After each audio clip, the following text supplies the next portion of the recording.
Salut à tous! L'IA qui écrit des articles de blog, des descriptions de produits, bref, du contenu à l'appel. C'est la grosse tendance du moment. Mais attends 2 secondes, est-ce que Google voit ça d'un bon œil? Ne risques-tu pas une pénalité en SEO en utilisant du contenu généré par l'IA? Ou est-ce tout simplement le futur? Dans cette vidéo, on va voir la position de Google, basée notamment sur ce que disent les grands Manitou que sont John Mueller et Danny Sullivan, les messieurs SEO chez Google. Allez, je t'explique ça tout de suite.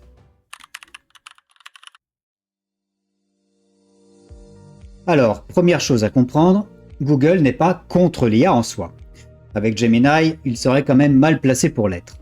Mais, et c'est un gros mais, ils sont contre le contenu de mauvaise qualité, créé massivement, et ça, peu importe la méthode. John Mueller et Danny Sullivan, dans une conférence qu'ils ont donnée fin mars, ont été très clairs là-dessus. Ils ont même mis à jour les fameuses Quality Rater Guidelines, le guide de qualité Google. Et devine quoi? La nouvelle section dit en substance, si ton contenu est quasi entièrement copié, paraphrasé, autogénéré ou généré par IA, sans effort, sans originalité et sans valeur ajoutée, eh bien c'est direct un 0 pointé, même si tu cites la source. Ça fait mal, hein? Et Danny Sullivan a même fait une comparaison qui rappellera de mauvais souvenirs. L'IA qui pond des milliers de pages, eh bien ça leur rappelle 2005. À l'époque, c'était des humains ou des scripts basiques qui créaient du contenu à la chaîne pour spammer Google. Et donc Google, il ne s'est pas laissé faire et a développé des outils pour contrer ça. Eh bien pour eux, l'IA, c'est un nouvel outil pour faire exactement la même chose. Du scale content, du contenu à grande échelle. Et le message de Danny Sullivan est très simple. Peu nous importe vraiment comment vous produisez ce contenu à grande échelle, que ce soit par l'IA, l'automatisation ou des êtres humains. Ce sera un problème. Donc l'excuse de dire « oui, mais c'est l'IA qui l'a fait, donc c'est différent », eh bien ça ne marche pas. Alors, est-ce que toute l'utilisation de l'IA est bannie? Non, bien sûr. Et c'est là que ça devient intéressant. Danny Sullivan a même donné un exemple concret de sa bonne utilisation. Pense au résumé d'avis client sur les sites e-commerce. Tu sais, le petit encadré qui dit « les clients trouvent ce produit facile à utiliser, mais regrettent son autonomie ». Ça, c'est souvent généré par l'IA. Mais la différence clé, l'IA ne crée pas le contenu principal, c'est-à-dire les réels avis des clients. En fait, elle analyse ce contenu, en tire une synthèse utile, une valeur ajoutée pour toi, l'utilisateur, qui n'a pas envie de passer des heures à lire les 500 avis. Et ça, Google adore. C'est l'IA au service de l'utilisateur et pas l'IA qui remplace l'effort et l'originalité. Le piège, c'est de tomber dans le panneau du « tant que c'est de qualité ».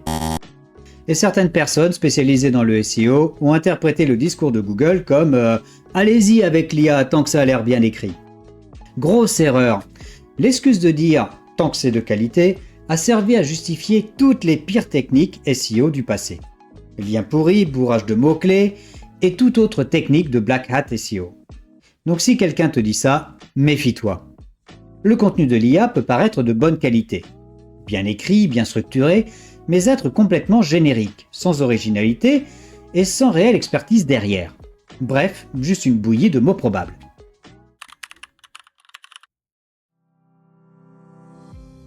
Alors, comment tu fais le tri? Comment savoir si ton utilisation de l'IA va te faire taper sur les doigts par Google? Danny Sullivan donne 2 tests simples. D'abord, ta motivation. Pose-toi les questions suivantes. Est-ce que tu crées ce contenu IA principalement pour choper du trafic Google ou est-ce que tu le crées parce qu'il apporte une vraie valeur à quelqu'un qui visiterait ton site directement? Si ta réponse est la première question, revois ta copie. Et en deuxième, l'originalité.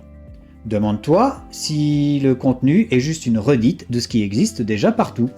Est-ce que tu utilises l'IA pour écrire sur des sujets où tu n'as aucune expertise? Ou est-ce que l'IA t'aide à enrichir un contenu qui a déjà une base originale, une vraie perspective? Si ton contenu IA est générique, sans âme, juste pour remplir des pages et viser des mots-clés, Google risque de pas aimer et va te pénaliser pour ça. Ok, récapitulons tout ça dans l'ordre.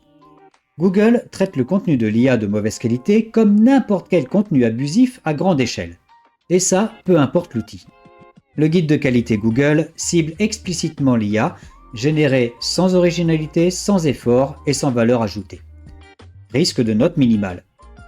La bonne utilisation de l'IA, c'est quand elle ajoute de la valeur à du contenu original, pas quand elle est le contenu principal sans âme. Alors pose-toi les bonnes questions.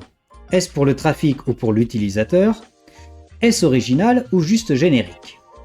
En gros, utiliser l'IA comme un assistant intelligent pour améliorer ton travail, oui.